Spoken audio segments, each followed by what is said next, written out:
శనివారం నాడు తెల్లవారక ముందు తలంటు పోసుకుని నల్ల చీర నల్ల రవిక ధరించి శంకు చక్రములతో కూడిన 7 కొండల స్వామి తిరునామమునకు మట్టి ప్రమదలో 7 రంగులతో కూడిన వత్తిని వెలిగించి శశాస్త్రీయంగా స్వామిని పూజించి కమ్మని నువ్వుల చిమ్మిలి నైవేద్యం పెట్టి నీరాజనముతో వ్రతమును పూర్తి చెయ్యాలి. తిరిగి సాయంత్రం వరకు ఉపవాసం ఉండి స్నానము చేసి పసుపు చీర పసుపు రవిక ధరించి వ్రత విధానము సాగించి స్వామికి ఇష్టమైన చక్కెర లడ్డూలను నివేదనము చేసి నీరాజనమునిడి ఒక అతిథిని ఆహ్వానించి భోజనాదులతో సత్కరించి అతిథి భుజించి విడిచిన ఒక మెతుకును అమృతమస్తువని ఆరగించాలి.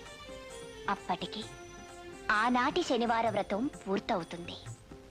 ఈ విధంగా 7 శనివారములు వ్రతమును చేసినచో ఉద్దేశించిన సత్ఫలమును పొందగలరు.